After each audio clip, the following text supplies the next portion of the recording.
We are live, guys. Wow. Sharon, you must have been waiting.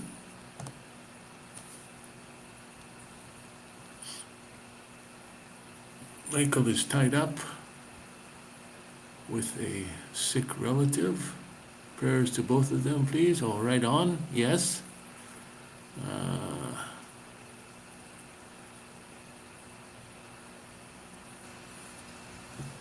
Yeah, I might do photos, and Ronney Braun is in the house. Mr. Ronney Braun. How come I added you as a moderator, Mr. Ronney Braun. Whether you're going to use it or not don't matter, but let's go full screen here so I can see better what the heck's going on.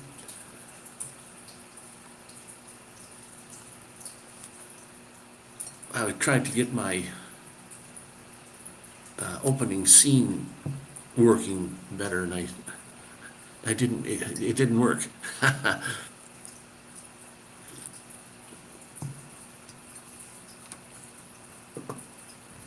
And get your favorite coffee, of course.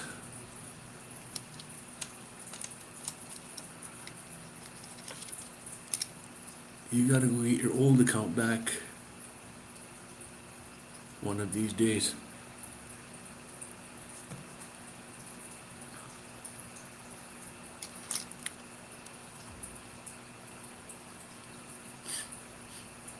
I don't know if you're like, they're probably all the same like Canada anyway. That's why I had to keep I took the SIM card out of my phone for back home. So I don't use it and I'm not being charged. But I have to pay a minimum fee of $15 a month Canadian to keep that number. If I give up my number, well, that number is gone. It's given to someone else. And that number is associated with a lot of things, like my bank account and Amazon, and it's associated with a whole bunch of things, so I have to keep it.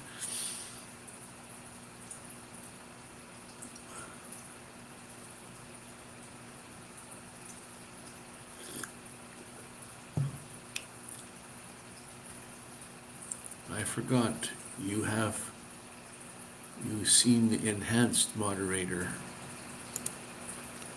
Enhanced moderator.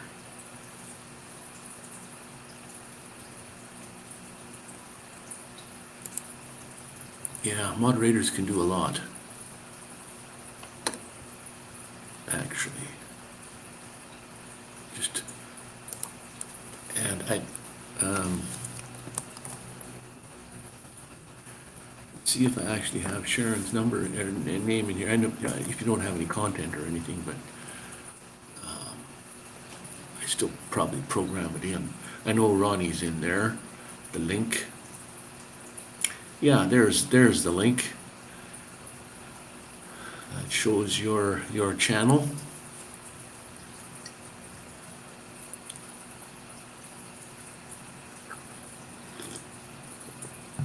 I think Billy said he was going to try to make it today too, maybe.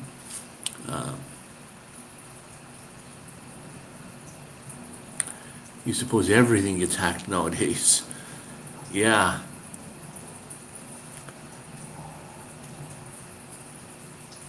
Just about, eh?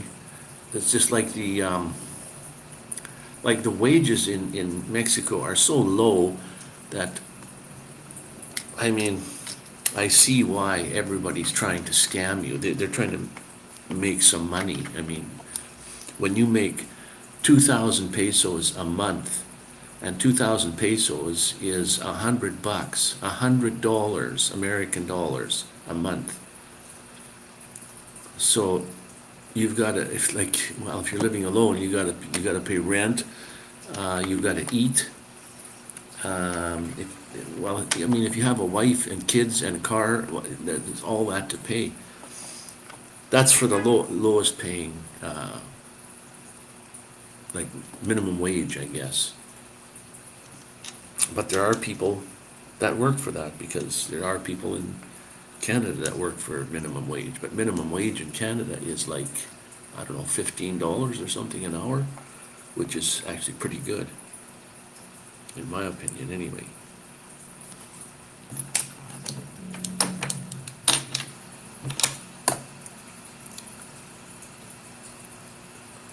So yes, I was going to do some photos today,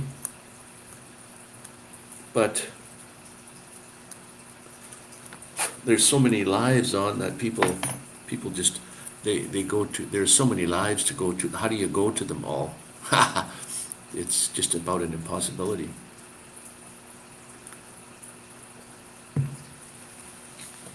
So you just pick and choose which ones you want to go to. Rob on the road. Good morning, good afternoon, or good evening, buddy. More than likely it's what, evening for you already. What's the day gonna be like? It's 12 noon here. What's the rest of my day like?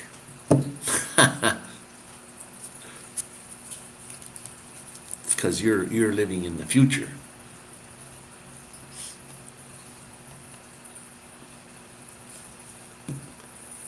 Yeah. So I'm gonna have to figure out how to do the every time I change my scene, it transitions over, and I don't want to do that. So I tried to put like a timer at the beginning, a 1-minute timer. Quiet, mild temperatures, and likely uneventful. Okay, good. Uneventful. It started out as a cool day today, actually, 21 or 22 Celsius, which is pretty cool for here. Let's see what the temperature is right now.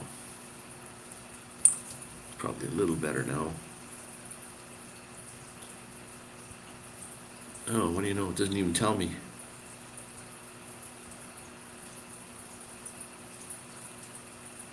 Snow Debs. Is Snow Debs in the house? Oh, she commented on my short I just put up about tacos. Roasted chicken tacos. Pollo is chicken. When you see one L in a word, it's pronounced with an L, but the minute you see two L's in a word, it's pronounced as a Y. Like, hello from Ottawa. I think Canada is in better weather. No, I have a friend in Alberta anyways. Good afternoon, good day, good morning, good evening, whatever time you have there in Ottawa.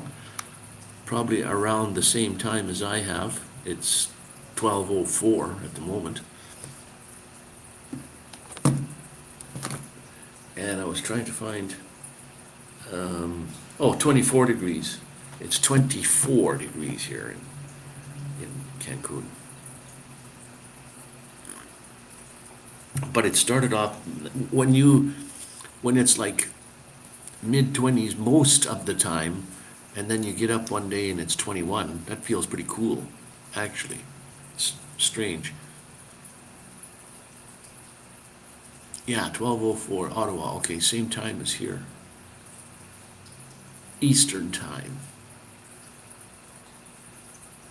I don't know if it's a good time to be on, but I am on. When I first started doing lives, I tried to stay, when my other friends are on, not to go on the same time they were, but then it got, you get too many friends and they're all on, and you can't find a time to go live, so I just said, the heck with it, I'll just go whenever I feel like it. And I've always been coming on Sundays at noon anyways. So either people out there know that, or they know that and they stay away. They can go visit someone else. But that's okay. I hope you got your favorite drink there, whatever it is. Coffee for me. Tea, water, milk, soda pop of some sort.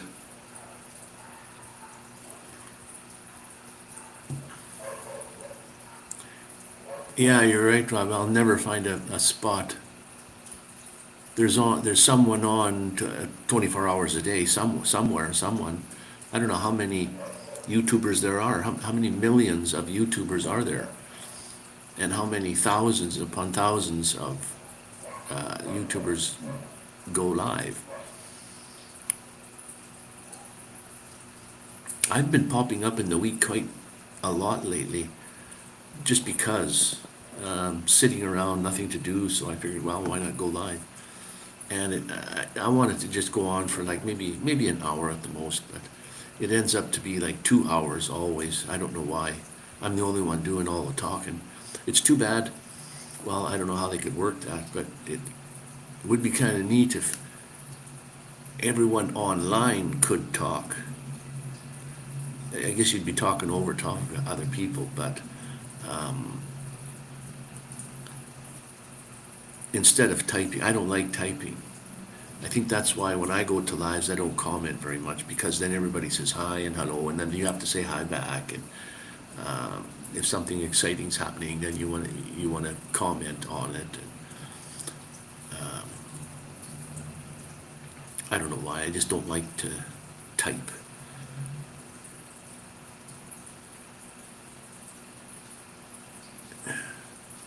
Yeah, right. You'll never find a spot or a time. You just go on and go when you can. Okay, so. Oh yeah, go back to full screen. It makes it a little better for me. I can read things at least. And there is well, today it's only like 3 seconds delay from YouTube to what I get to see.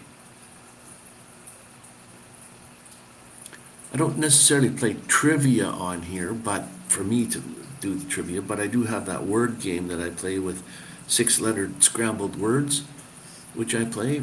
When I first started that, there was some good turnouts. We had prizes and things.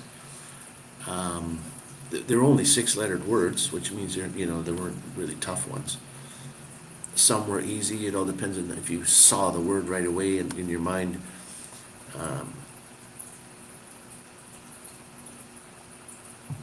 Sometimes lag is a problem.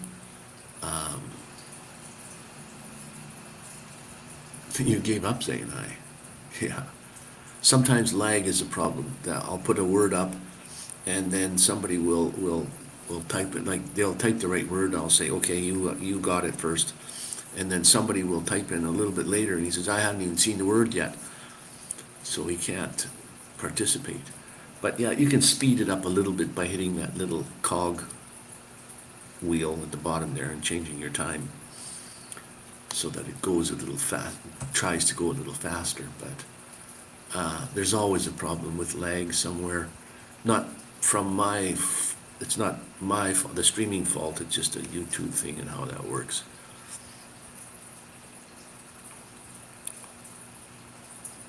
Unfortunately. You know, my back's feeling really good. My ribs are feeling really good. But at night when I'm sleeping and I wake up and turn and wake up and turn, I have like chest pains. Like it feels like my heart. Like although I'm laying there and I'm saying, well, you know, usually if you have heart problems, you feel numbness or something, or your speech. So I talk, hello, you know, is that okay? And so I don't know what the pain is, but it's every morning so far when I get up for the last 3-4 days here. Maybe it's a sign. Sensible question time. How do you think you're doing to manage moving back into the van after all this space? Yeah, that's going to be restrictive, isn't it? I love the van. Like, a lot of people would say, how can you live in such a small space? Well, if you're in an apartment, you're usually taking up if you're standing up, you're taking up 1 square foot of space anyway. So it doesn't matter where your body is, you're only taking up that much room. So if I'm in an apartment and I'm in the bedroom, well, that's where I am. And if you're in the living room, you're taking up that little bit of space. In the kitchen, you know, so if I'm in the van, I don't have to move too far to get from one space to the other.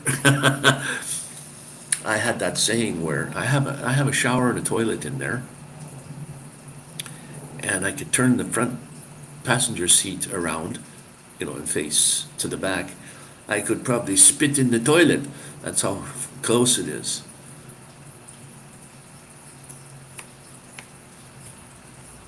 I find quite freeing. Yeah, I do. I like that kind of lifestyle. And I have been doing it for 5 years. And I kind of like that. Even when I moved in, when I first moved out of the apartment into the van, I had no thoughts about, ooh, this is pretty tight. I just thought, oh, cool. And I could have purchased a van where I do all the work and build it the way I wanted it to be. Yes, I know that. And I do know how to swing a hammer and turn a screwdriver and all that stuff, I just didn't want to. I don't know why. I just wanted to purchase something that was all done for me already. So my van they built those in Canada years ago, the Extreme, the Classic Supreme. They're built in Canada that way. I just don't like the big bubble thing on top. Like, it looks funny, but I can stand up. And when you're cooking, you stand up. Other than that, most of the time you're sitting down anyways. And I know lots of my friends that live in just a regular van. They built themselves, and they have to be sitting all the time, even when they're cooking and what have you. So you just like it and you get used to it. And yeah, when I'm standing, it's above my head about, well, I can't even, not the distance of the screen above my head yet. It's quite high. Once you're inside and the doors are shut, you can't see the outside anyway. Yeah, no kidding. And like when I first started van life, there's that, okay, I did that where I have the back doors. The back door it's one big door. It's not two doors. It's one big door. I don't open that very much because that's where the bathroom is, and you open that up and there's storage and stuff right there. But the side doors, there's two doors. They open this way, and it's nice when you can park on the beach there, on the Vancouver there, or when I was going there, there's lakes and rivers and streams and stuff, and you open your doors, and I call my front yard. And my front yard could be, a nice lake, campfire right out there, nice scenery, mountains or what have you, or prairie, it doesn't matter if it's the prairies. You get nice scenery when you open your doors. And so I really enjoyed that. So now though, I would think that van life is getting harder and harder because of the cost of living is so high. I mean, just to purchase a van, if you're going to purchase one that you have to build, well, you have to build it. Make it how you want it. I do have sleep apnea, Ronnie. I'm supposed to have this machine that it gives you oxygen while you're sleeping, and I can't stand that, and it's costly piece of machinery, and I just can't stand wearing a mask all night. I'm a side sleeper, so I toss and turn from one side to the other. So yeah, I mean, I've known that for many, many years, and sleep apnea, that could kill you. A lot of things could kill you.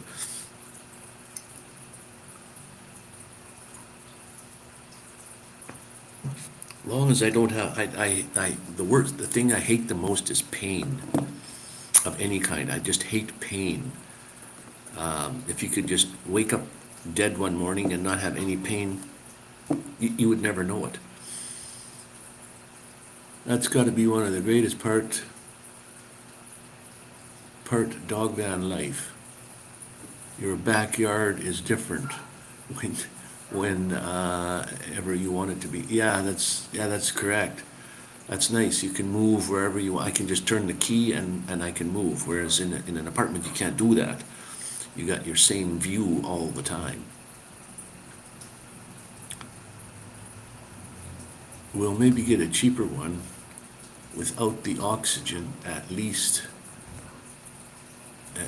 I would keep your air. It would keep my airways clean or open. Yeah, I don't know what happens when like some people, I don't realize it, I guess, but some people actually stop breathing and they have to get themselves. Well, hello there, Vicky. How are you doing? Thanks for picking my live stream to come to. We were just talking about that. There's so many to pick from, and where do you go? What do you do? YouTube is so big. It's just, I guess you find whoever you want to go visit for that day. Wild camping, stealth camping, including vans, is illegal in England. What? You can only camp with permission. Oh, wow. Now that would be not good. You can forage nature's medicine to help with your concerns. But you got to go and make the time because you're worth feeling good every day. You know, I used to go out and hunt for chaga. I never did find any.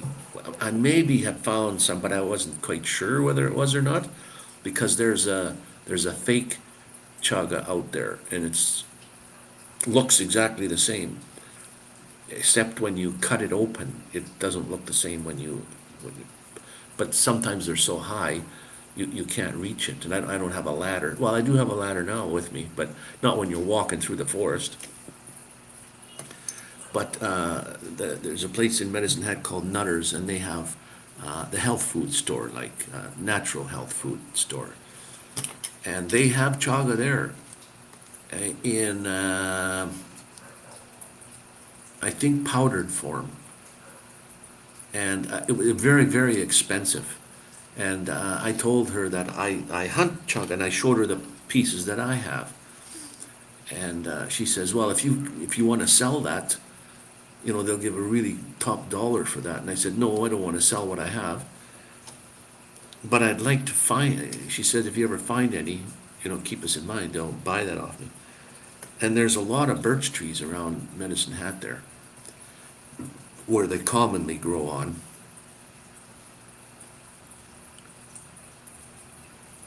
Yeah, I suppose you can get books. You got any recommendation for kinds of books that would have different kinds of wild, like full of different, not just about one kind, like a book about chaga, a book about this. I'd like a book with a whole bunch of different, so you can stay away from the poison ivy, or not eat.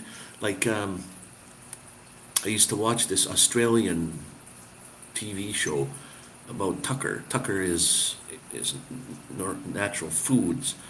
And a lot of people got lost out in the wilds of Australia and died because they didn't know there was food everywhere. There's tucker everywhere. You just have to know what to eat. And that was that show. That was that about that, finding food to eat.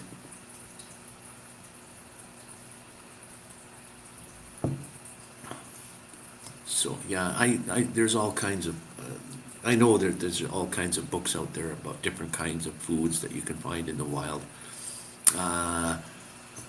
Like, it does me no good to find books from Australia plants and stuff when they probably don't grow here in Canada, or here. They don't grow in Canada. I know on the prairie there's wild onion, Those are really good. Then there's cactus berries. At certain times of year, though, the little round balls. They're not high up, but they're little round tufts that's sitting close to the ground, and they're full of spikes, of course, the cactus. But at a certain time of year, they get a berry on top, really good tasting sweet berry, and those are good. I don't know if they have any medicinal things, but they taste good. And the onions taste like real onions. And again, those are all harvested in the summer. I don't know what time of summer, maybe in the fall, maybe some in the spring, I don't know. So you'd have to learn all that. And then you only got those seasons to do it. Winter, forget it. There are some good channels on YouTube from recognized experts in the field. Most have books you can buy, download as well. You like ebooks and stuff. Yeah, good idea. Good idea. I'll forget things unless I write them down. Let me write that down. Ebooks on nature's food.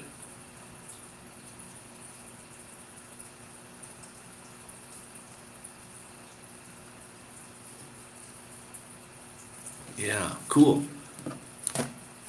Because I got the summer times, at least on the prairies, I know there's probably more, there's better stuff when you're in British Columbia,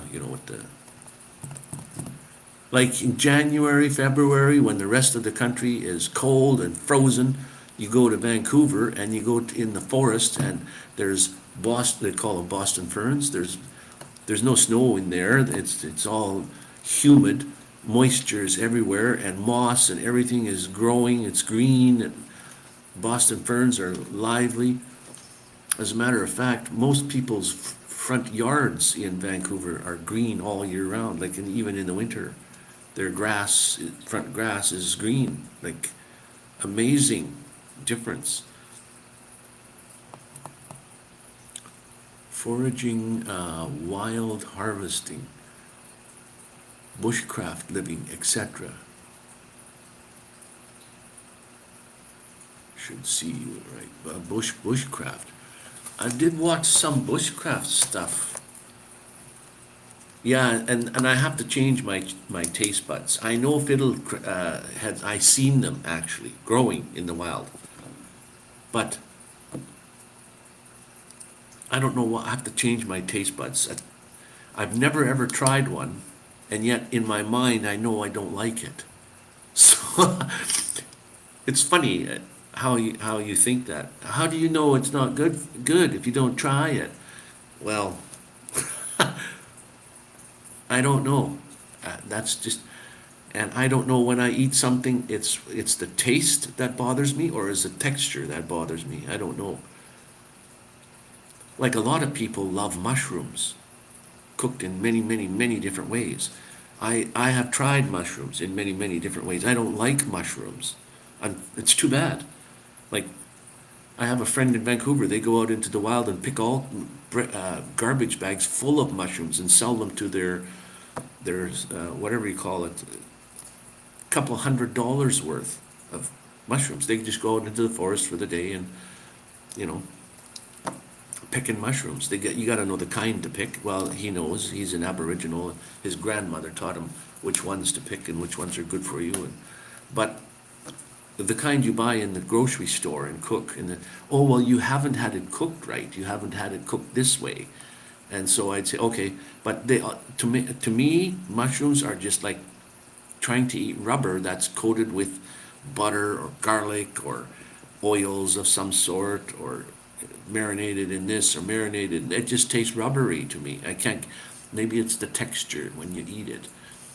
Even mushrooms on pizza or hamburgers.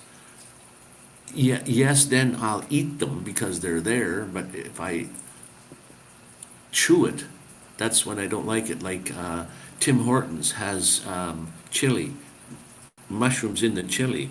Sometimes there's a pretty big mushroom in there, and I chew on it and swallow it as fast as I can because I just don't like that, even in the chili.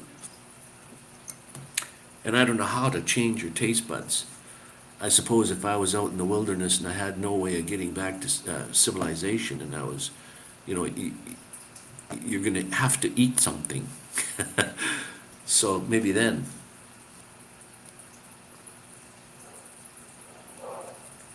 And I keep kicking myself for not being able to eat certain foods.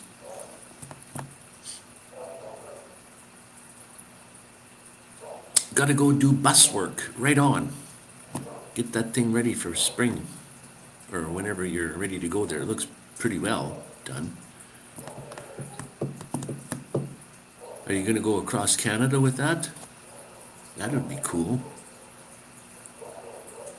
You got about 4 or 5 times the amount of space that I do, so at least it won't get, like even my little space, it's not boring.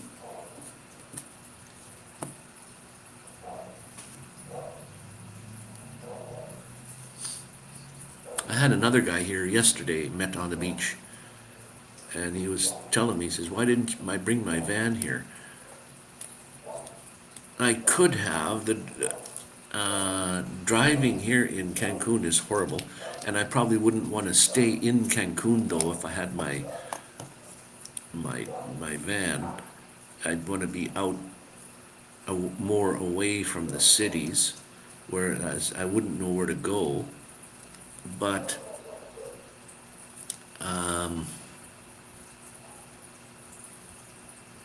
yeah, I could stay out in the. I don't know. Like it's jungle here. It's not just a forest with roads in the forest. It's jungle. You can't go to many places. And remember, never trust a skinny survivalist. Yeah. Have you made any plans for the summer season? Any grand trips? No. I used to go back every year in the winter, October, November, somewhere in there, back to Vancouver, because that's very rarely does it ever get like 0 degrees, so it's kind of warm. I never even wore a winter jacket every time I went there. And it snowed, last year and the year before were horrendous kind of snows, but before that, it would snow and then the snow would go away the next day or 2 days at the most. And still like 5 above. So it was beautiful. So I'd go to Vancouver for every winter, and I'd come back in about April, end of April. So this year, though, I came here to Cancun in this winter, so what am I going to do in the summer? And I usually spend the summer in my home, Alberta. Well, then I go Saskatchewan, Alberta, bits of beach, just into British Columbia and all over the place. But, you know, I find it harder to deal with the heat than it is with the cold. When it's cold, I have a 30 below sleeping bag. I have my diesel heater. In the summer, you can have all the fans you want. Open the windows, turn on the fans, park in the shade, and it's just simply hot. I open my doors and I sit there, and it all depends on where I am, but you can't sit there in the nude. Somebody might just walk by, you know, and they freak them right out because, hey, look at that old guy, he's got no clothes on. But so you sit there in the heat, and so I don't know. My friends that live in Soyuz, they always go to their son's or daughter's place near Vancouver there to live for the winters. They have a van too, but this year they left it in the Soyuz. But they said we'll probably see you this coming summer here. So I don't know. I might go to Vancouver in the summer. I mean, it's hot there too, but still, I might go to Vancouver for the summer and then come back, and then I don't know what I'm going to do for the winter. If I have to rent an apartment, this is my thinking anyway. I'm not working. I live on what the government gives me, which I think if you're a Canadian, even if you're an American and you don't have assistance of any kind, like from the war or, like if you don't have any kind of help other than what the government gives you, it, you can't survive. You can't own a vehicle, take your medications and eat and pay rent. It's just, they don't pay you enough money to do all that. So if you're a healthy elderly person where you don't have to take a lot of medications, and you eat lightly, you can barely survive. Like the rent is just way too high. So the thing is, next fall, I don't want to get an apartment in the summer. I'll wait till fall. So in the fall is when I have to make my decision. Am I going to move into an apartment and pay rent and then spend the winter, because I can't afford to pay rent there, and then come to either Mexico again, to a different city, or go to like I have friends in Turkey. That's nice and warm there too all winter. I could go there. It's very, very cheap place, just like here. But I'd have to pay rent there too.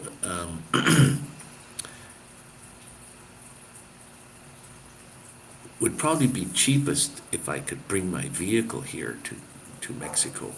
But there are certain places you don't want to drive your vehicle on the roads. Like the cartel owns that section, the Baja areas and stuff. You don't want to go there. But cost of living, yeah, I mean, yeah, Dave was a friend of mine, was saying that a head of lettuce, a bloody head of lettuce was like, I don't know, $6 or $7 Canadian. Like, what the heck is going on there when lettuce used to cost like $1 for a head of lettuce? And foods are just like, you got to start eating dog food and canned dog food and stuff. If a dog can eat it, I suppose you could. But, and I know some elderly, and I don't know them personally, but you see that's what they buy, is stew meat for dogs, but they eat it. It's probably, stuff they picked up off the floor and what have you, but I suppose it won't kill you. But still, so if I have to rent an apartment in Medicine Hat or some city in Canada there, then I'm stuck there then. I won't be able to go anywhere. I'll have to spend the winter. And if I'm, yeah, that is gross, Sharon. I didn't know personally, but you would see on YouTube that some old elderly people, they can't afford it. That's what they eat.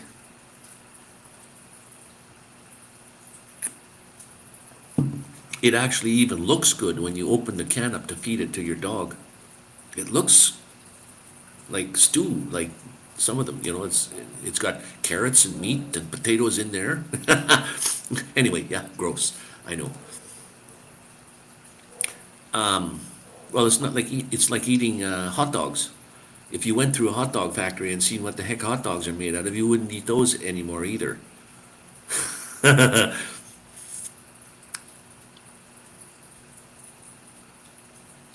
It has to be safe for human consumption. Probably in Canada too. I never really looked because right now I just wouldn't eat it. That's for sure. But yeah, by law, I suppose, yes. I think you're right there. That's pretty good. But so my decision is next fall. What am I going to do? It's too bad the table wobbles and then the screen vibrates. Am I going to get an apartment? If I get an apartment, that's it for going anywhere, because I can't afford it. And if I have to get a job to support my lifestyle, well, then I'm still stuck in whatever city I'm in, Medicine Hat or Calgary or Lethbridge, and I probably will stay in Medicine Hat. That seems to be my home. I call it my home city, my home province. There are little towns around there that would be nice to stay in, but it's just rent everywhere is very high. For one bedroom places it's just ridiculous. And then, like I said, the cost of food, And if you have a vehicle, well, then you have to pay insurance, then you have gas, then you have, unless you're living, see, that you have to pick and choose. If you're living in an apartment and you either can't work or don't want to work, then you better live close to amenities, like close to shopping centers and close to where you can just walk, because you can't afford a vehicle. I mean, I don't know if you guys seen the commercial where the old guy is sitting at the table and the commercial is about, do I take my pills today or do I go and eat something? And that's almost what it's like. Some old elderly people can't afford to take their medications and have food to eat. You have to pick one or the other. And I guess some elderly people won't take their medications because you have to eat as opposed to taking medication. So I feel really bad. You can't help everyone out in the world. It's too bad, but unfortunate.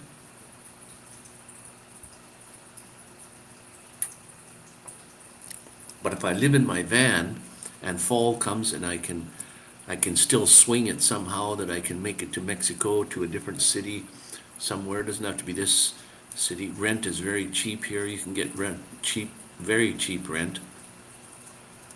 So it would be just like settling down in Canada at half the price of rent.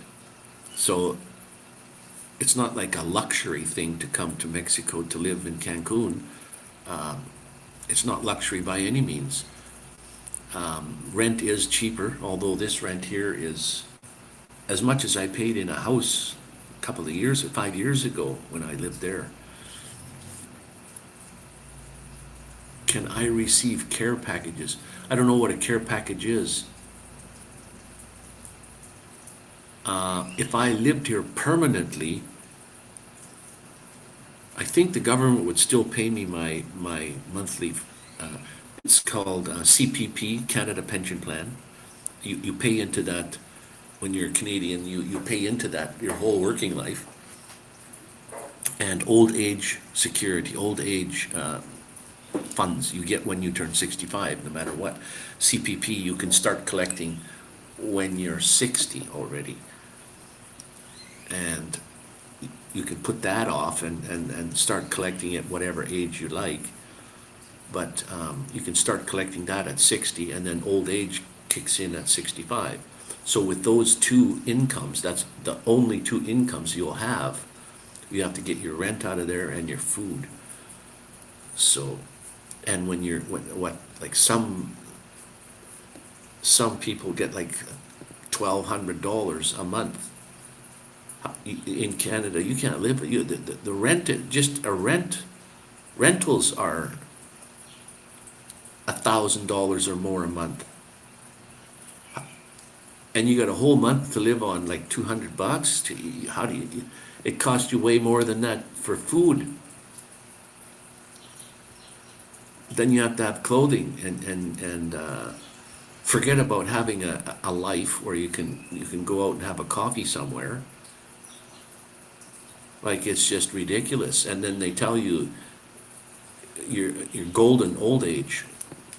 Well, and then when you look up online and you see what kind of funds you need, you need to have like $1 million, more or less, access to $1 million to retire. Then you can live some kind of comfortably. Now, not necessarily it'd have to be $1 million in the bank account. You could own a house. I don't own a house. It's just too bad. I own a vehicle. You sell it and that money's gone, and that money would be gone in a month or two. So that it's pretty hard for elderly, especially if you're an elderly person that has health problems. Like, I have to take 2 hands full of pills morning and night. That's because of diabetes. And along with diabetes goes high blood pressure, so you got to take those medications. I have type 2, so I could kind of cure that if I looked after myself a little better. I can get off those medications if I lost some weight and ate, better foods, so that blood sugar doesn't go up too high. It's not necessarily the blood sugar going up. That's what food does to you. It makes your blood sugar go up, and it's supposed to. But it's coming back down again. That's the problem. It takes a long time when I eat something for that to come back down, whereas a normal person would come back down in 2 hours. 2 to 3 hours after you eat, your blood sugar comes back to its normal state. If I eat the right foods, it does that, but I'm on medications also. But if your blood sugar takes 4 to 5 hours to come back to normal, well, you're already eating again. So it goes back up again. So your blood sugar is continuously too high. And your blood sugar, that means there's too much sugar in your blood, too much glucose, too much, and my problem is my body produces lots of insulin, like way too much. That's the problem. And a type 1 diabetic, they produce none, or very, very, very low. And that's the killer. Type 1 diabetes is a killer. Type 2 diabetes is not. Because your blood sugar can't go low like a type 1 can. When your blood sugar in Canada is supposed to be, the numbers, whether you know them or not, they're supposed to be like 5.6, 6 in that range. Well, when it goes down below 5 and you're in the 4 point something and 4, when it gets 4, you're feeling it. Your body can feel that. And if it goes any lower than that, you could die from that very easily. So, is that the opinion for part-time remote work? That way you're not tied to a location.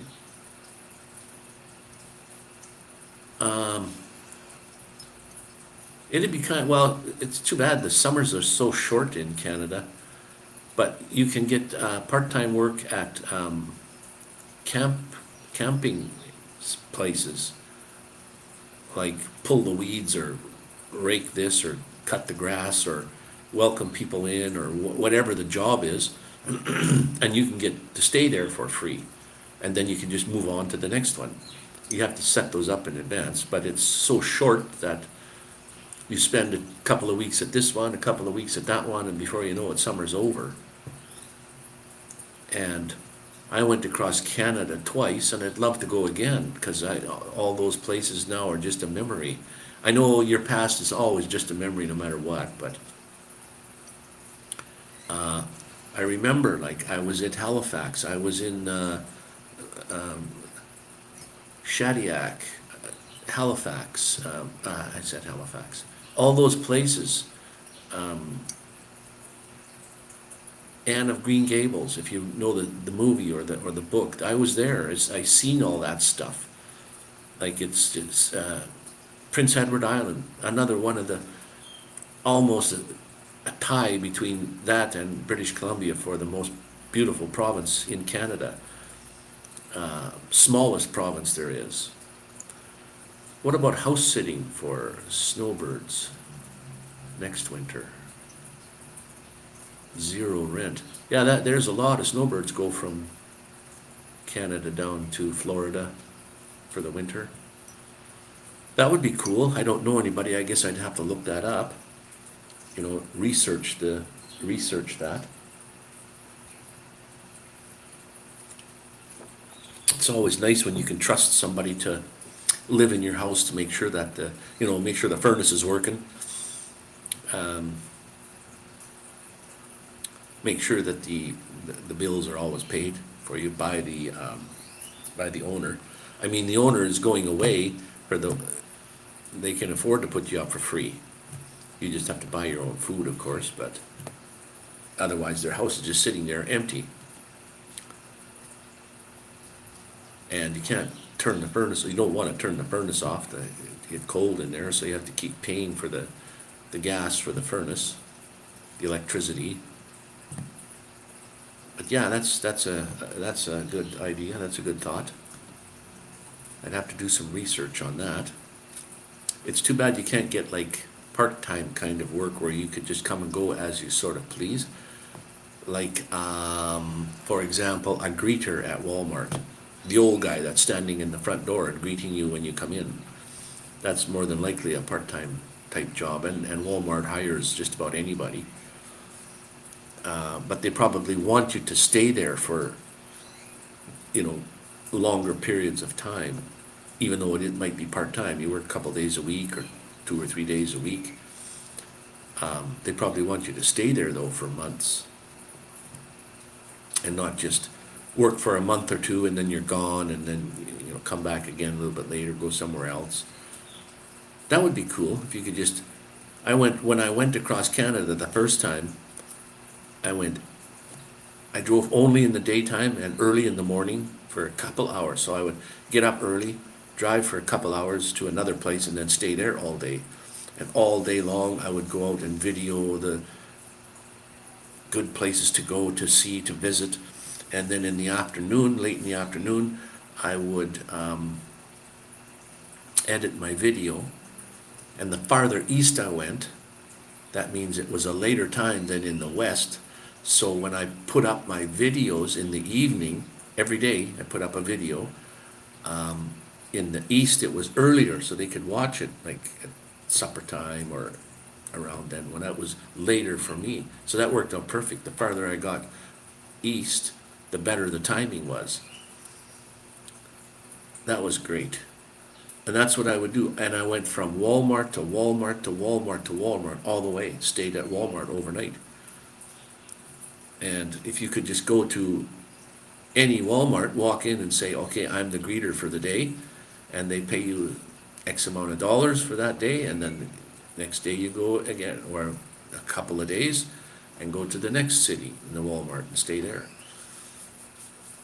I think the worst place I stayed was in Toronto. That's the biggest city in Canada, 5 million people. And the hustle and bustle was just way too much for me. I mean, that city is small by some US standards, but it's big by Canadian standards. It's 3 times the size of Vancouver. And I went to a Walmart there, and it was just wall-to-wall people and cars. And I was there for maybe 2 hours, and I decided that I can't take this. I don't like this. So I drove all the way down to Niagara Falls, and got out of Toronto.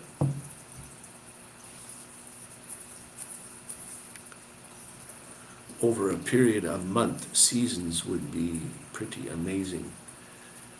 Yeah, I took all summer long and went from, now I don't know if you can visualize this, British Columbia on this side and Prince Edward Island. I never made it to Newfoundland.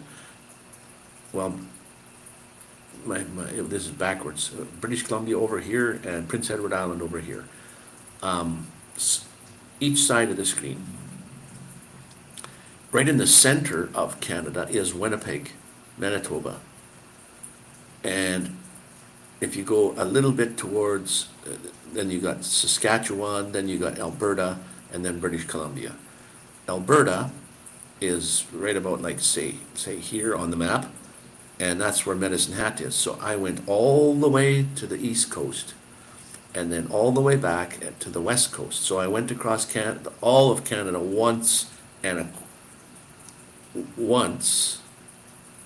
twice, I guess. Once there and once back, and then again. But I went more than halfway to start with. So I went through Winnipeg, which is halfway.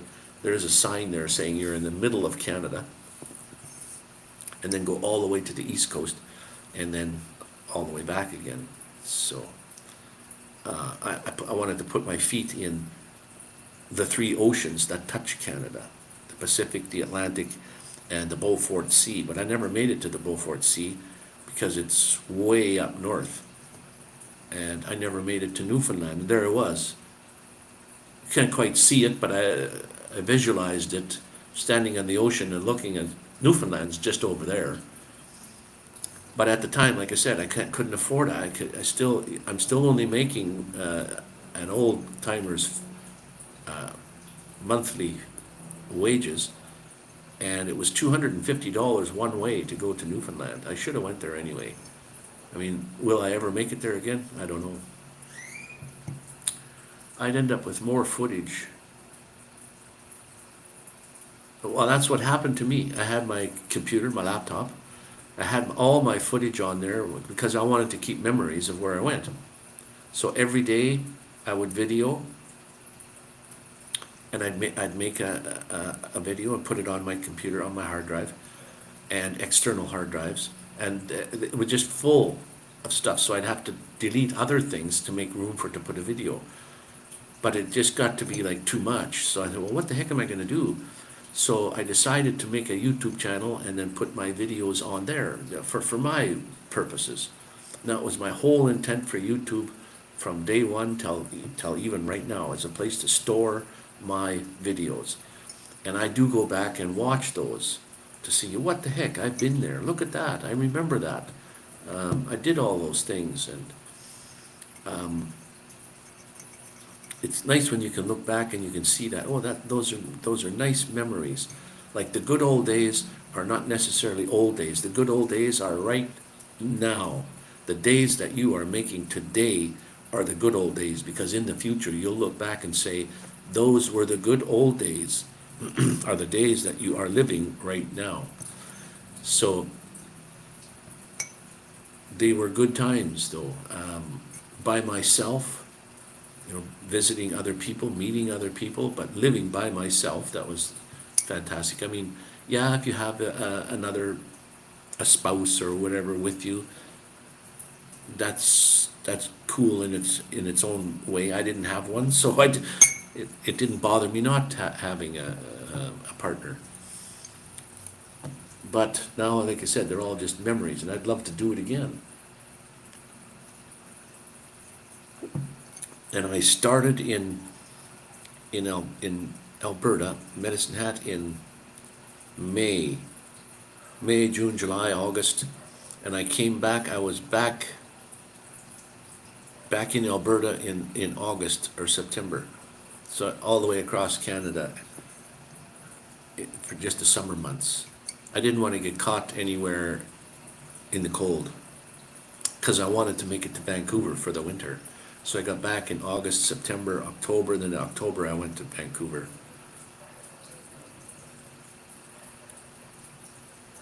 Nothing but myself and all the time in the world would be enjoying life. Yeah, it's nice when you can, well, I didn't have to retire.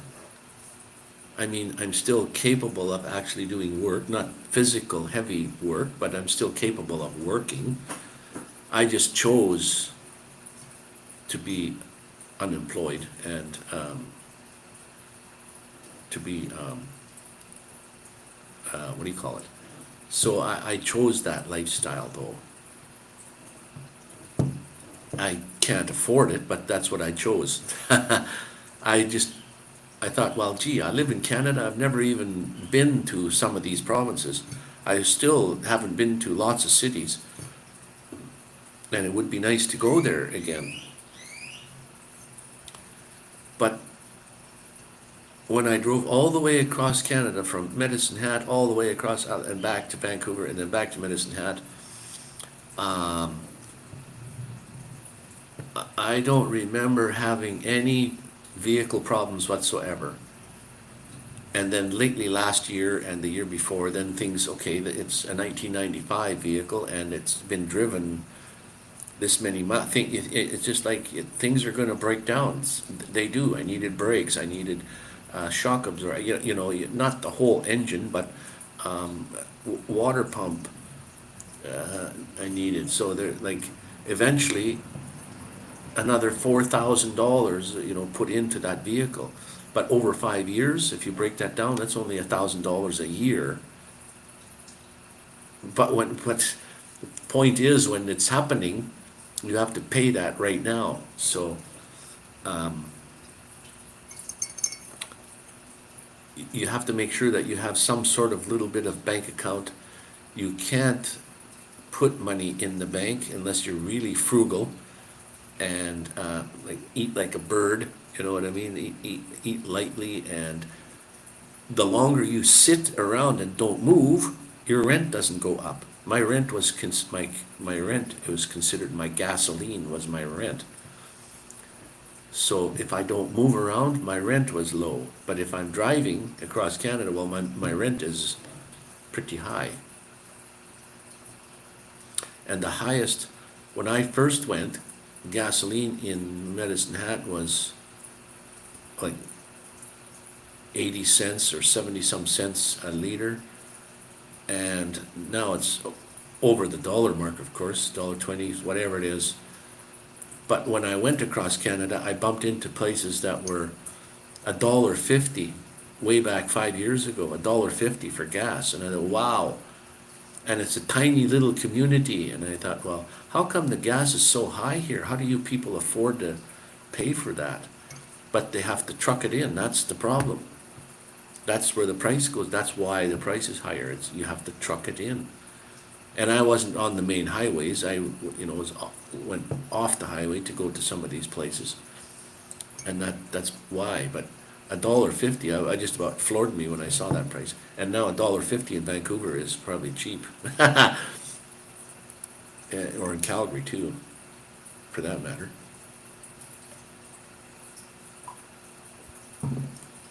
Mr. Ronney Braun, are you still lurking in the back there? I haven't heard from you in a while.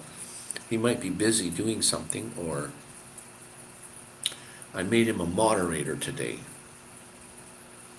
I was looking at my past things and I was wondering, Ronnie comes to my lives all the time. How come he's not a moderator? There he is. With the eyeballs. Still watching, listening, maybe watching TV, reading a book, I don't know.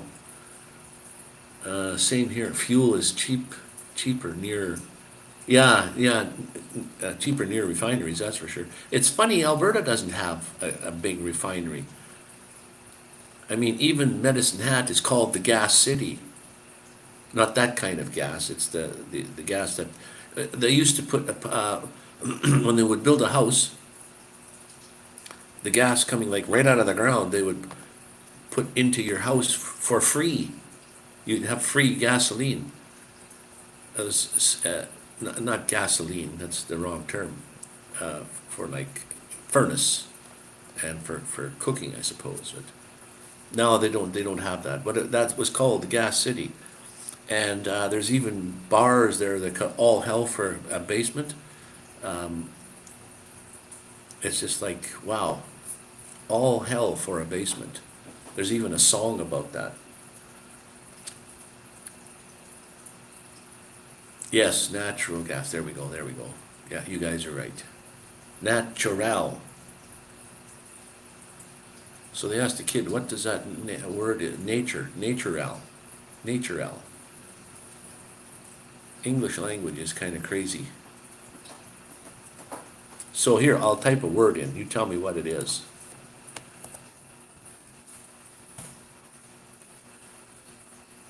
See, even that word, it could be two, it all depends on the letter I there. It could be a long I or a, whatever you call the other I, short I.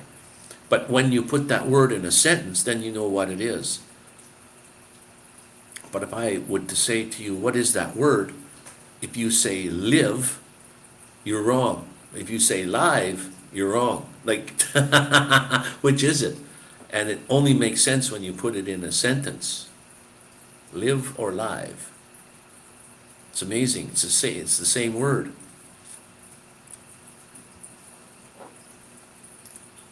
And I was talking to some Mexicans. That's why they have a hard time figuring out what the English language, because the words have two different, the vowels are what's crazy. Okay, how come I don't see what's going on as far as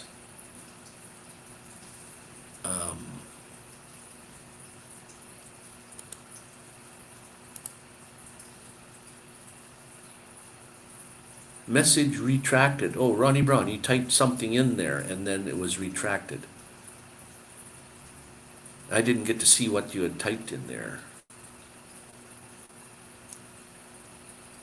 Rob on the road. To alive something.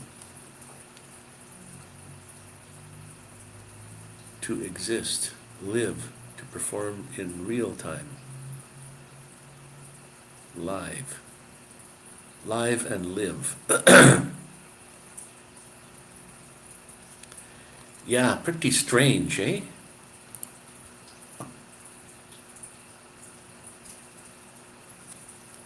Like this, my driver that would drive me back and forth to the clinic, it was like a free ride. He would pick you up when it's time to go to the clinic to get your teeth done, and he'd bring you back home. It's a free trip, but he could speak 7 languages, not fluently or whatever have you, but he could understand and speak 7 languages.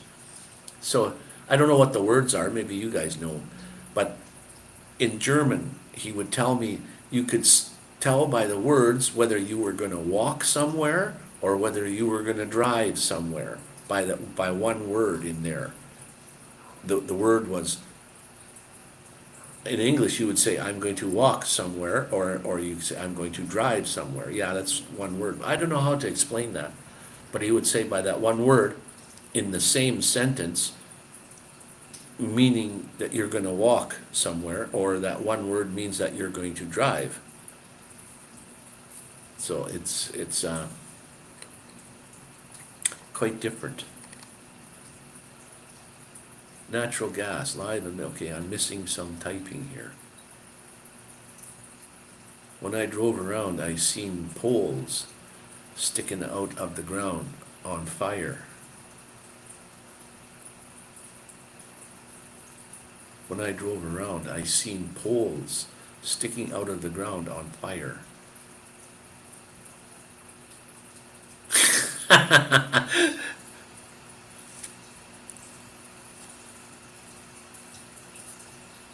I know what that is, a forest. When the forest's on fire, you drove around, you seen these poles sticking out of the ground on fire.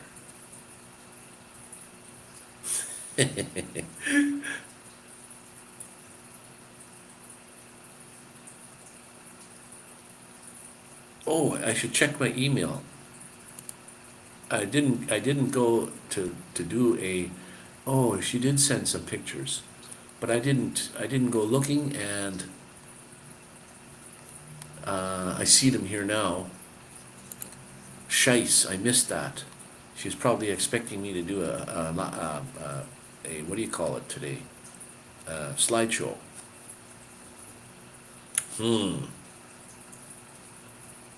The thing is, I have a whole bunch of words I could put up for this word game that we used to play, but it's nice when you have more people in the house, and I don't have that many people pop in all the time anymore. I can sometimes, on a surprise day, sometimes I can get a double digit, maybe 10 or 11 people. Then it's worth it to do those things, because then we get more participants and it's a little bit more fun. But when you have 2 or 3 or 4 people in, it's hard to do anything. And I don't know, what do you guys suggest? What would be a fun thing to put on so that it doesn't matter if you have 1 or 2 people in? Would you rather have other guests come on and just chat, just shoot the breeze, or games of some sort? Some people play actual video games, and then you can sit back and watch. I don't know if that's my kind of cup of tea, but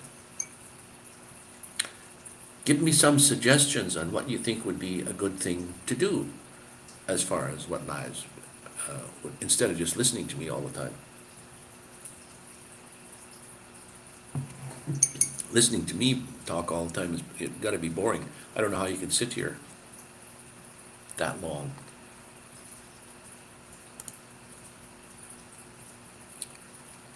Mr. Ronney Braun usually comes up within seconds of me starting.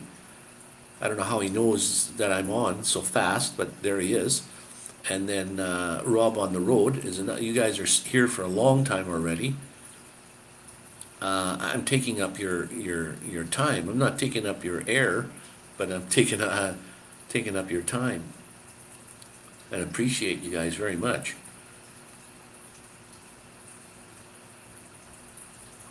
The web words in German, the language is much clearer about the use of a verb. Yeah, or the verb words. Yes, verbs. There you go. You're right. Like my background is German. My last name is so German, like Senft is so German, it makes you sick, but I don't know German. Shooting the breeze is always good, providing connections, etc., are strong enough. Yeah, I know that's. I know, Rob, on the road there, Rob, you're. That's what's good for you, and maybe Ronney, he comes in and listens all the time, and you don't have to comment every few minutes, but how come there's not 100 people watching? Like, and what would bring them to watch? Why would they, what makes someone go to someone's live? Because it's popular in some way. Like, what is it about someone's live where you go there and there's like 400 people watching, and it's just that guy talking? Once there's a more in there, then the people start talking amongst themselves, which is nice. But how do you even get to that point? They must have started also with just 1 or 2 or 3 people coming in, and then all of a sudden they got more because of why? What are they saying, or what are they doing that makes it entertaining, that would bring people to say, hey, you got to go to this live stream, by word of mouth sort of thing. With EV, and I don't know how to pronounce that, EV Mux or EV Mukes. I've come across that on YouTube, and both pronounced both ways. But anyways, with EV Mukes, you could have everybody up there talking. Well, I think you can have, I don't know, it's like lots, 12. I can have 12 people on. And there again, because you're using the cloud, it doesn't use any of my resources, which is nice. It's as stable as a plate of Jell-O. A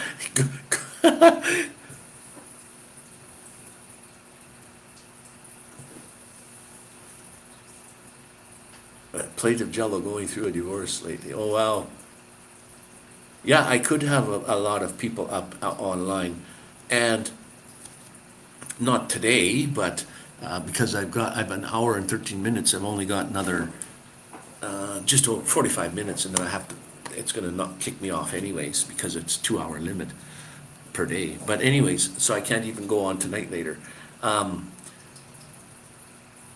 Sometimes when I just get started, I see that there's maybe 4 or 5 or 6 people in the house, and I say, anybody want to come on? And I put the link up there, but nobody pops in. I guess they don't want to be seen on screen. You can turn your screen off, can't you?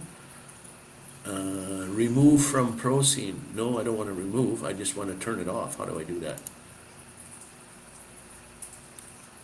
No, I forget how to do that. But anyway, I can turn me off and have just my logo sitting there. If you don't want to be seen, at least you can be heard.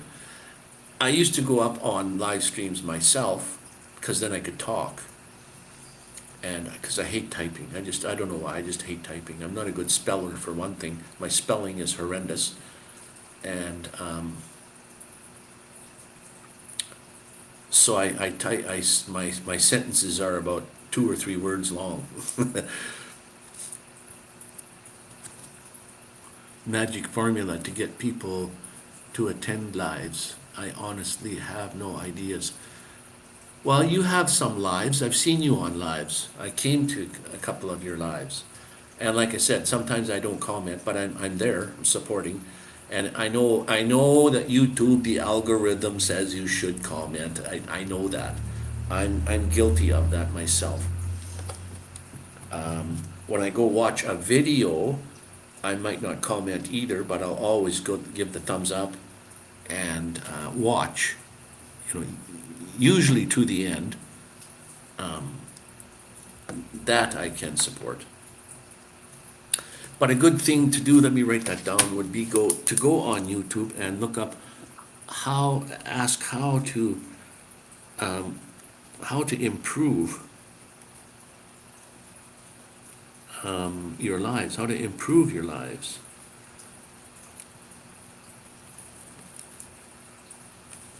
Like I've seen some YouTube videos on how to live stream to nobody, to 0 people. I've had to do that. I just delete them at the end because nobody watched it anyway. Mr. Paul, good evening. Hello, Mr. Wakey RC. Thank you very much for stopping in, my friend. YouTube algorithm, don't know what YouTube wants anymore. I don't think YouTube knows what they're doing and how they're.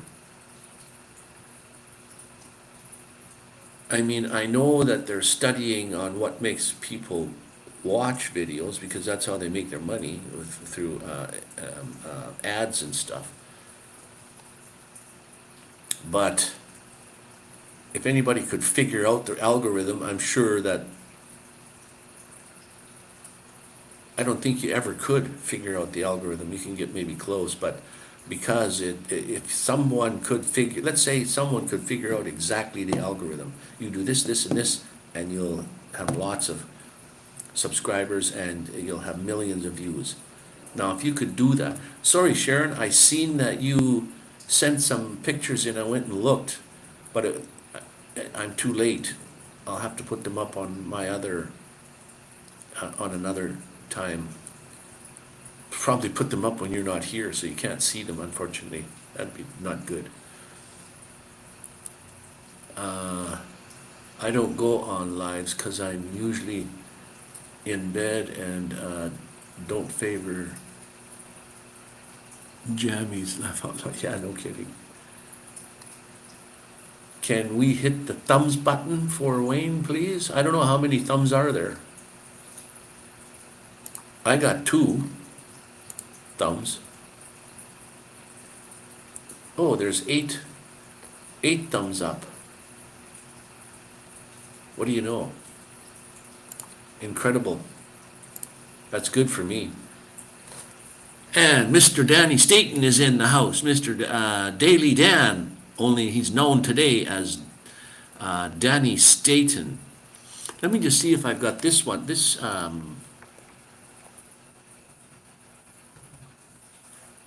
I've got you in Stream Elements this way, Mr. Danny Staten. I know I have your Daily Dan one in there. I don't know if I have this. Yes, I have this one programmed in there also. It popped up. So there you go. That's Mr. Danny Staten's channel. Thumbnails seem to be key. I've been putting more work into my thumbnails. Let's see if it helps.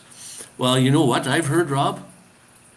They done away with, like, last month or maybe 2 months ago, when I put up a short, I could pick a thumbnail and put it up, post it. Now you can't do that with shorts anymore. I have to just rely on what YouTube puts on there. There's a choice, I think, of a few of them, but I can't pick what I want. I can't pick my own thumbnail and put it up. They did away with that. And from what I understand is they're going to do away with thumbnails altogether, even from longs. So when you upload a video, no sense making a thumbnail because they'll only give you those 3 choices that they pick. And you cannot figure out that if you go look on YouTube, especially shorts, guys were trying to figure out, okay, they're picking a thumbnail from with it, like maybe 10 seconds, they're using that still from there, or 20 seconds later, not maybe, well, not 20 seconds, but whatever, they're using that. So one guy said, well, okay, he took his short and he said, okay, 2 seconds into the video, they're using this as my thumbnail, one of them. So he made a video, and at 2 seconds, he would put, for one frame, he would put his own thumbnail. Well, it didn't do that. It didn't post that one. It's okay, I'm always late lately. I see one, Danny, that's Danny's thing. Late is only a concept.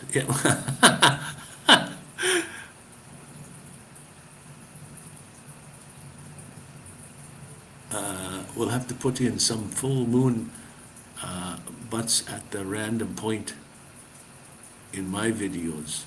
Then, yeah. No kidding. What time I put up a time lapse of a thunderstorm, and they put up a thumbnail of the lightning.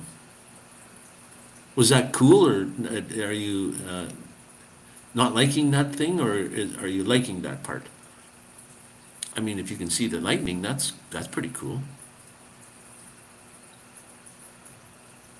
I can put that chat up too.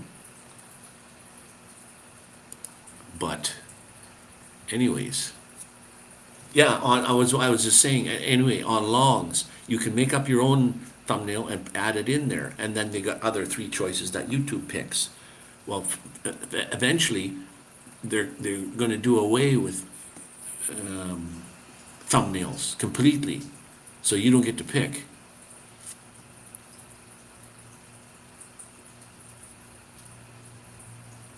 You think it was AI, eh? You think so? Was that lightning that came on there, wasn't that in your video though?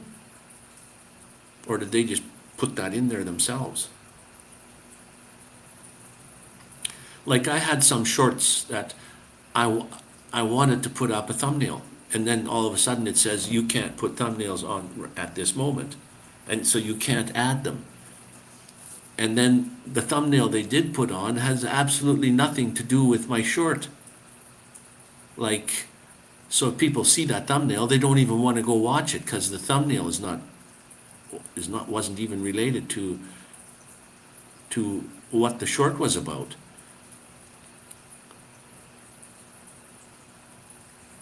I don't think Mr. YouTube cares much about me to sit through my video and find the lightning strike and post it for me.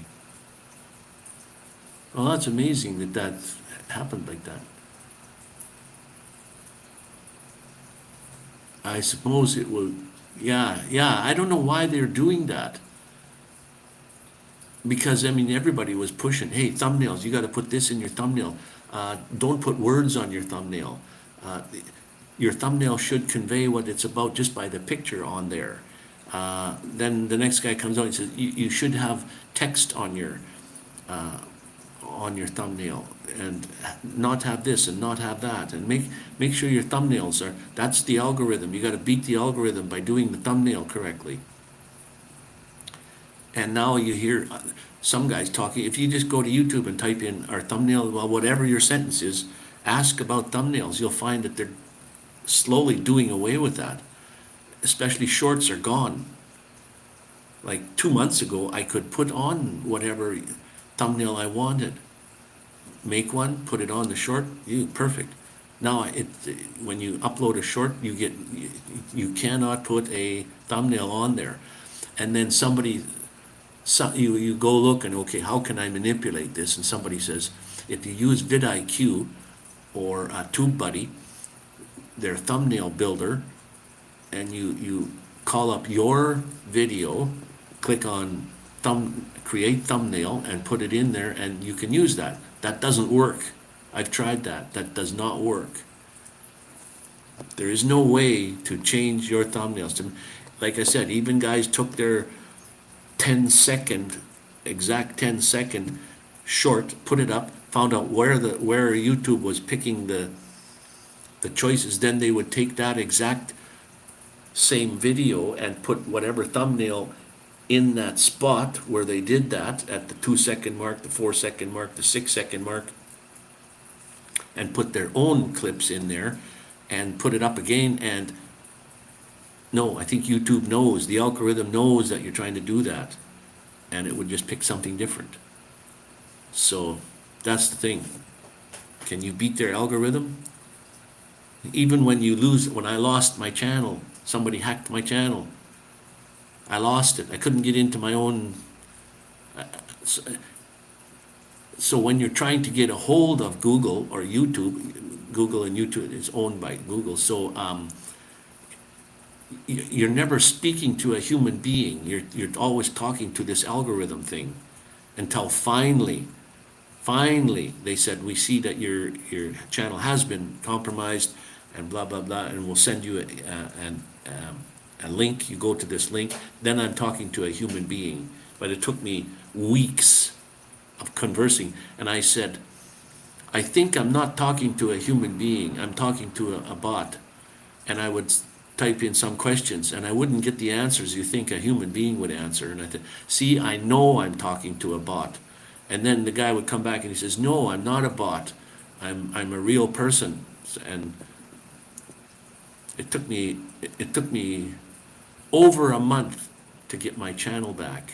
And I said, look at the person on the channels. That's me. I'll send you a picture of me. This is me. It's illegal for someone to hack your channel, yet how can someone do it if it's illegal? If I do that to someone's channel, I'll get the book thrown at me. So how does a hacker get away with it? And it's so hard to really prove who you are, that you own that channel. That's the hardest thing there is. And some guys get their channel back within days. It took me over a month to get my channel back, because of that stupid phone number too, your second line of defense or whatever they call that. So YouTube would come back and say, okay, we've changed the password. Here it is. You can get into your account now. So I type in the password. Yes, I can get there. Then it says, we'll send you we'll send you something on your second line of defense phone number. Well, the phone number has changed. It's not you're not sending it to my phone, so I can't even I still can't get on. So it does absolutely no good. They're sending all the information to someone else. So finally they took that off. I said, all you gotta do is take the phone number off, change the password, tell me what the new password is, and then I can go in and I'll go in and make the password my own. But then a second line of defense again is set your phone number on there. So I was a little leery about that. I don't know if I even have it set up now, but crazy, man.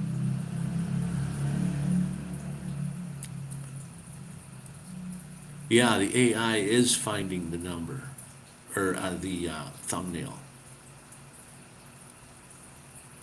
And it probably will, like, if you got to put a YouTube thumbnail on there, the ones that they pick, how do you, like, that's horrible for shorts. Well, it's not now anymore, but go look at my shorts, you'll find some of them have absolutely nothing to do with the short itself. I hate the thumbnail. I can't change it.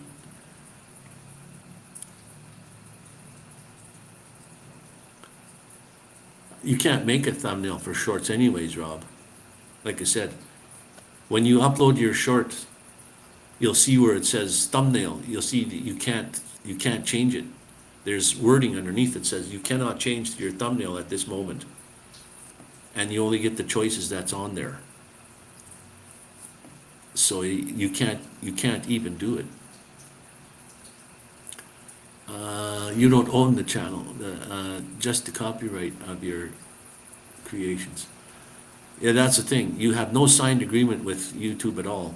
They can do what they want for you or to you. Traditional clickbait goes like police called or a picture of blood coming out of your face. Ridiculous clickbait things. Yeah. on the thumbnails. That you could use thumbnails as clickbait. I've seen so many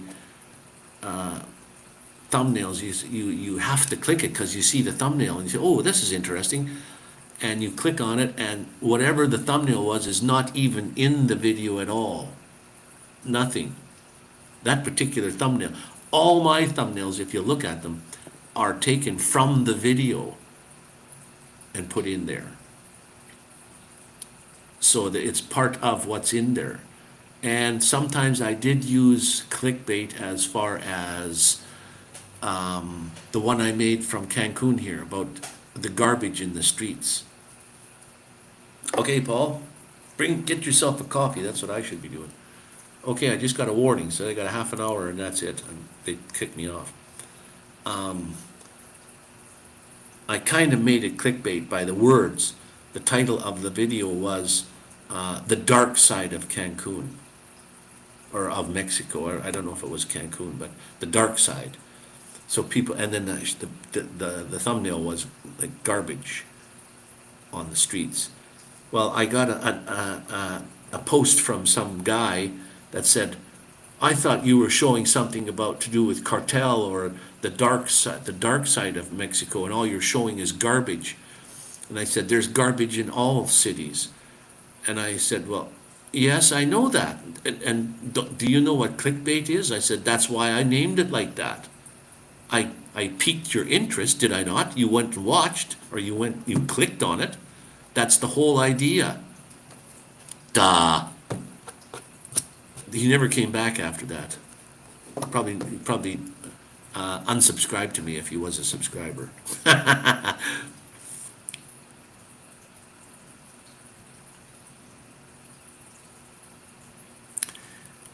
You hate that your thumbnails are related to the video content. Yeah, but your longs, you can make whatever now. Anyways, you can make your thumbnail whatever you like.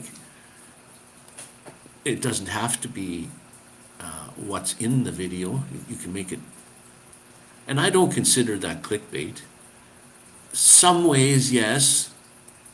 Even my friend that lives in Vancouver, there, he made a video of van life, something to do with van life. But the thumbnail was a half-naked woman. Like, you could see her from behind wearing a thong. So my joke was, hey, I could wear a thong and do that same thing and use that as clickbait. And they said, well, no, we don't want to see that. But there you go. He used a half-naked kind of woman on there. Well, he got a lot of hits because of that thumbnail. And the thumbnail had absolutely nothing to do with van life in Vancouver. So, and then there was a person that lived in the US. His name was Elvis. He was a fat guy that thought he was Elvis. He thought he was God's given gift to women, a Syrian god, and his whole thing was begging for money. And he was actually pretty popular. Didn't have very many. He had lots of, I don't know about subscribers, but he had a lot of people because he was the way he was. And that guy that did with the half-naked woman did a video. The thumbnail was of this Elvis guy. He doesn't look like Elvis, but his channel name was something to do about Elvis. And he got a lot of hits from that just because of that, his picture. So there you go. That was total clickbait again. That I consider as clickbait. I don't like clickbait at all, but I hate clickbait thumbnails. Oh, okay, that's what you meant. Okay. Thumbnails are related to video content.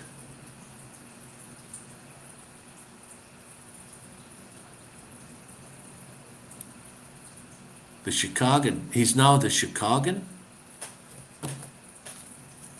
Nona Grace, I was over to see you the other day. Thank you. Chicagan. I got to look that guy up again because he was so controversial. He would argue with everybody. And he would even say on his lives or on his videos, he said, if you don't pay me money, if you don't give me $1, send me some money, you know, you're out of my, I'll kick you off his stream or his video or something. He would try to do something to you. And then he was caught with young boys, or a young boy in his van, you know, and he was, I don't know if he was jailed for that or whatever, but quite the guy. Nona Grace, good morning. Can't be morning for you anymore. It's got to be afternoon at least.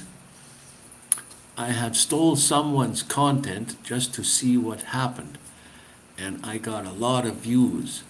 Luckily, they were kind enough to say that's okay. Well, and then shorts and stuff, anyway, you can steal other people's stuff, no problem. It's even, YouTube kind of advises it. But my whole intent of YouTube is not trying to become monetized and trying to I think it's pretty hard to make a living on YouTube. You can't, you have to be pretty high up there in order to do that. But my whole intent behind YouTube was to have a place to store my videos.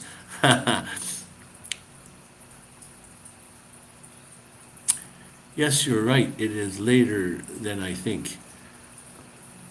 Yeah, it must be after, I don't, you must be an hour ahead of me maybe. Right now it's 1:33 my time anyway. And my time is going to be running out in about 20 minutes. I only get 2 hours per day. I don't know, I haven't gone to watch Elvis myself for years. And the thing is, when you go watch him once, YouTube keeps pushing his videos to you. It's the same with anybody. You go watch somebody, and they'll all of a sudden, oh, it's 1:30 for you too. Okay, then you're right on the East Coast.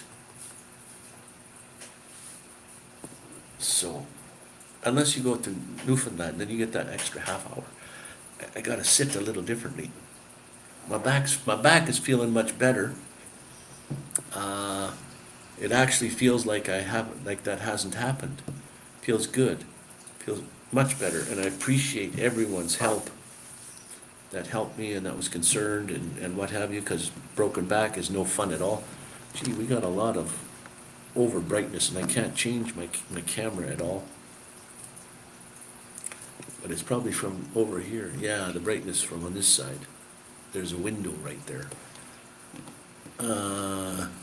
Shock Jock, you still in the band that he claims is the best.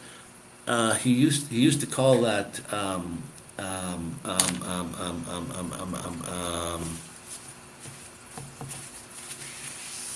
he used to call his van the Lisa Marie,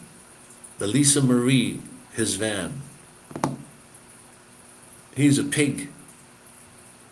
Like that guy, like what a pig. Claims to be the best, and he's the best. I don't know if he's toned it down. Well, I did watch one of him a couple of years ago, and he used to be friends with a man that's now a woman, and she dresses pretty scantily sometimes, and he was friends with her, and he said that it was her fault that he was kicked off of YouTube. He was actually kicked off of YouTube. So they're at war with each other, probably ever since, but I think he's been toned down if you go look at him now, he's probably toned down quite a bit. But he always used to say, I'm coming live to you from an undisclosed location. And sometimes while he's live, the police would knock on he'd be sitting in the driver's seat at night with his phone and a light shining on his face, and he'd be talking live. And he'd hear a knock, and he'd look over, and it was the police at his window, saying, somebody's reporting you, blah, blah, blah. So your back is getting better. That's good. I'm going to make another video, Nona, about the thank yous that I got from people and people concerned, because I don't want people to think that, hey, I broke my back and whining and crying, and because that's not my intention, but it was nice to hear from people, and all the prayers from people, and saying nice things, and some monies that people sent me to help pay for this, because I don't have a bank account, and I don't have a lot of money. That cost very cheap, though, to get things done, to get the CT scan and what have you. That was great, and I appreciate each and every one. I just pray to the Lord every day to thank them somehow, so that I can help someone else in the future, help them. I'd be the first one to help, anyone I can in some way that I can. So I want to make another video coming up after I get my second CT scan. I want to get another CT scan at the end of this month, so another 20 some days, and then to find out, is it healed? Is it things are healing? Is it everything good? Because I don't feel too bad at all. I don't take medication.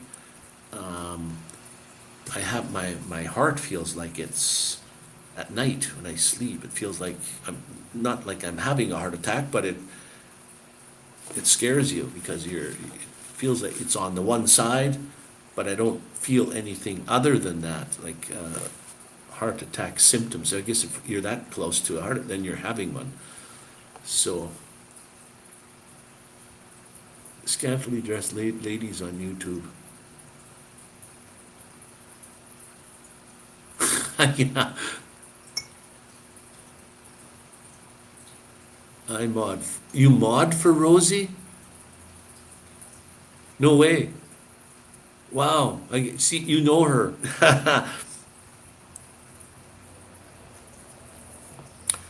I think she's not so bad herself. She has nice videos and what have you, and lives and stuff, but it's just not my cup of tea. But not back in Canada yet. No, I won't be going back until May the 5th is when I'll be going back. So I'm here for rest of February, March, April, so 2.5 months maybe, still. And when I first came here, I thought, oh wow, 6 months. But it's going faster and faster all the time. I've been using CBD on my back. Works for me. I tried CBD for some other reasons. I didn't have any effect whatsoever. Like in Canada, I don't know where you are there, Paul, but in Canada, marijuana is legal. You find the little stores everywhere. And I have problems with that. Yeah, time flies so fast, especially when it gets near the end of time, when it's time to go back. May will be coming so fast that I'll have to think about, only days more and I'm going back. So time really flies. I got to get out more and look at more of the country here, other than just in the city. Not legal there. It's not legal here in Cancun, in Mexico either. And when you're on the beach, like the police are so corrupted here. But anyways, you wonder, do they do anything? Like you can speed right past them at 100 miles an hour on a 30 mile an hour thing, and they won't do anything. But they're corrupted otherwise. But I saw them on the beach. They're handcuffing people, and more than likely it's locals trying to sell drugs to tourists. More than likely that's what the problem is, because it's not legal here.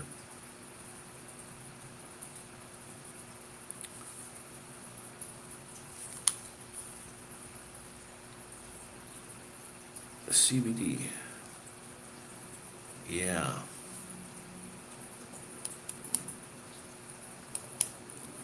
Usually, I don't know, it all depends, I guess, on what medication, but sometimes medications don't affect me at all. Well, I guess it seems that way anyway. You take painkillers and stuff like Percocet. Percocet, sometimes, it all depends. When I take like a whole Percocet, sometimes I feel absolutely nothing.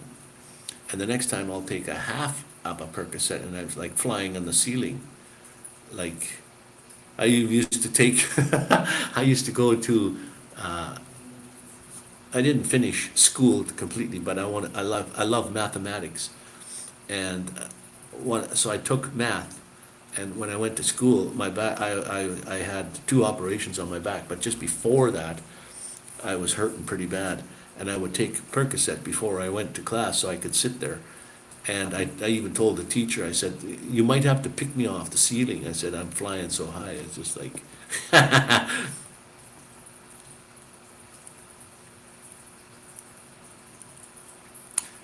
when I got stopped, the cop freaked out until he realized, what was it, flour or something crazy?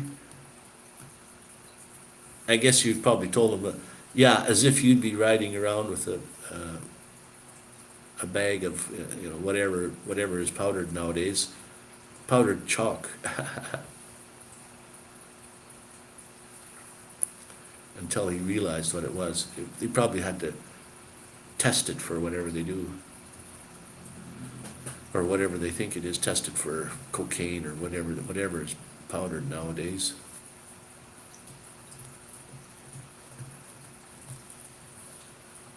And in Canada, marijuana is treated like alcohol.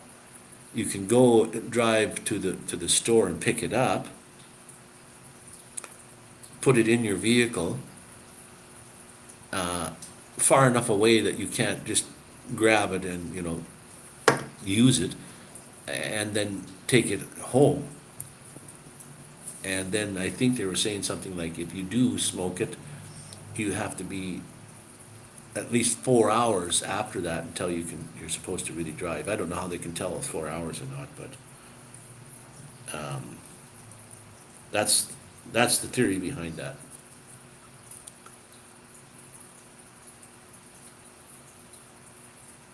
Refill of your chalk line. Screw fix. Oh,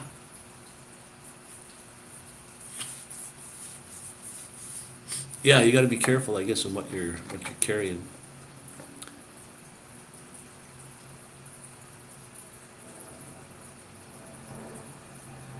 And where it is. If I had something like that in my van, like CDB or CBD, I would have it, I have a fridge way in the back. I'd have it in the fridge and not up where you're driving.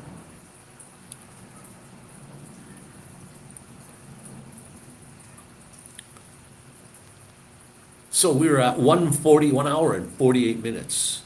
So we got less than 15 minutes before I'm cut off completely. And I think, what should I do after I'm finished? I should have something to eat. Something to eat. Nice day today. Too bad I'm too far away from the beach. I flew at the beach yesterday. I got some beautiful footage coming up, but it might be a while before I get it on. I'm usually 3 weeks behind the times. Like I've got,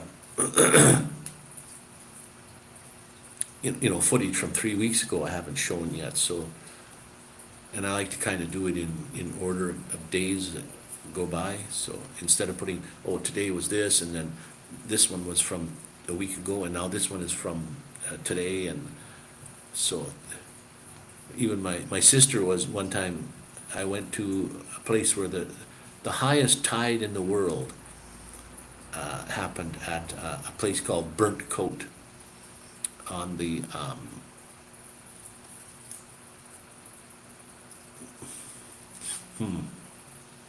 I forgot the name of the waterway that goes there, but anyways, Well, hello, Andy. Hello. You're just in time. 10 more minutes, and I have to go because of the time. I've been on for 1 hour and 50 minutes, and then it'll cut me off. Yorkshire pudding. And you're not having that again, are you? Can you can some of that and send it over, my friend? Man. Or do you make that yourself or what? What's in that? What the heck is Yorkshire? You said don't say Yorkshire. Yorkshire pudding. I'm going to look that up. I'm going to write that down because it's spelt Yorkshire. Okay, Yorkshire.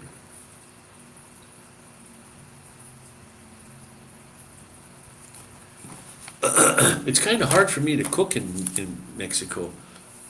It's funny. Things taste different here. Like eating potatoes. Like I go to Canada and you got what 4 different kinds of potatoes you can have. You know, your red potato, your yellow potato, your white potato, your russet potato. You get all these potatoes. Here you got mostly just one kind of potato, and they don't. To me, they don't taste like anything from back home. And even the corn, and the cob, or things just taste different. So that even the meals I cook don't taste the same to me. Why would you can something so simple to make? I'm going to look that up though, Paul. And Andy is in the house. And Andy, how the heck can you make a lathe? A homemade, do-it-yourself lathe. My goodness, what a great project. And you showed your shed there a little bit. You got so much stuff in your shed there that you must have parts and pieces that you could make almost anything. Equal amounts of egg, milk, and plain flour. Okay. Equal amounts. Okay, a cup full of eggs, a cup full of milk, and let's say a small amount. Half a cup of milk, half a cup of flour, and I don't know how many eggs that would be. The whole eggs, the yolk and the white. A couple, 3 eggs. Mix them up, and it makes a dumpling. Are they like when it's cooked? Are they like a hard dumpling or a soft, fluffy dumpling? Because my mother used to make. There's a different way to make soft, fluffy dumplings as opposed to I make dumplings for soup, but those are like a pasta type dumpling, not your fluffy, airy dumpling. And I'm sure Yorkshire pudding has got a fluffier type dumpling. You must have to put baking powder or baking something in there. Otherwise, the milk, eggs, and flour, you put salt in, that's going to make a pasta type dumpling, like a harder dumpling. That'd be good though. Beef gravy is easy to make.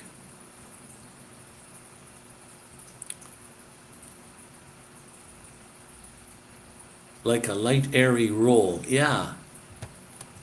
And you see Nona Grace there, she can get all the eggs she wants. Once you got a couple of chickens, doesn't take many chickens, and you've got more eggs than you can eat. Especially if they're the laying type and they're right into laying. I have a friends that they just wanted chickens as pets, and I don't know how many they had, but not many chickens. And they were selling eggs because they had too many, like dozens of eggs for sale. Not every day, well, whenever, but nice to have fresh eggs. I remember living on the farm. That was fantastic. Nobody ever said anything about too much cholesterol or too much this or too much that. The food was great. No, it makes a batter.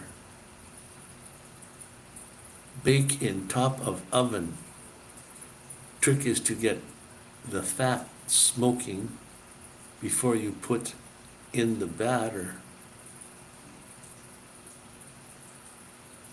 I have a stove here, but when I'm in the van, I don't have a stove. Too bad. I mean, an oven. I don't have an oven, pardon me. I have a stove, but no oven. I have a pressure cooker, though, that I usually put on the burner, and then I put a pan in there to get whatever off the floor, off the bottom. I made bread in there, small loaves of bread, and then just put the top on, not tight, took the seal off and the blow thing off, and just closed it up and let that go for however long. I will ring you and I can say Yorkshire to you, and I can, I'm going to be cut off here in, I'm going to be cut off in a few minutes, guys.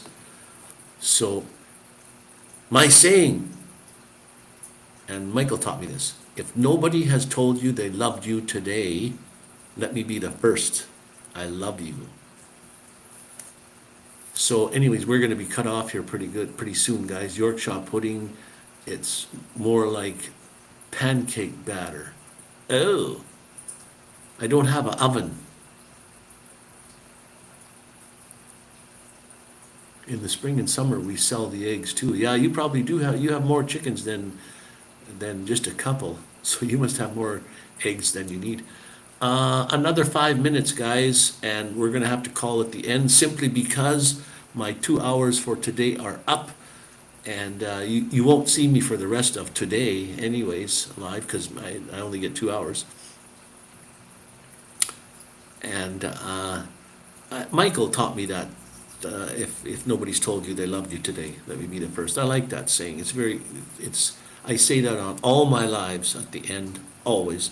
And I always tell everybody they are awesome, stay cool, be kind, and love each and every one of you. Because I do. I love each and every one of you that spent all your 2 hours worth of time with me today. Rob on the road has been here since minute 1 or 2, and Ronney Braun has been here since minute 1, and the rest of you that are in here been here for a long enough time. I've wasted your time, I think. I don't know. I hope you enjoyed coming here and watching whatever I have. And the live will just end at 2 hours and 1 minute. They give you 1 minute to say your goodbyes. And I'm going to pop up in the middle of the week, like tomorrow, the next day. I'm going to pop up because I get the 2 hours, and I might as well. I'm sitting here doing nothing. I don't watch TV, so I might as well come and visit my friends. So I said, Andy, I used to call it Yorkshire pudding. Paul gave me heck. He says, don't call it Yorkshire. And he typed in what it should be called, and it's like Yorkshire pudding. Nona, thank you, Nona. I know you put out a video or a video every day, and I do come and watch every now and again, but I unfortunately don't comment. But I do thumbs up all the time, and just come in to see what you're doing with your knitting or whatever you got going. And sometimes I say hi, but just know that I'm there. All right, guys, I have less than 1 minute to go. So again, thank you guys all for coming in, and I do love each and every one of you. Stay happy, be kind, and have a great week, and stay awesome, my friends, and become nomadic outlaws. Subscribe to Nomadic Vanman. You automatically become a nomadic outlaw. We'll catch you guys all on the next one. Thanks for coming in, guys.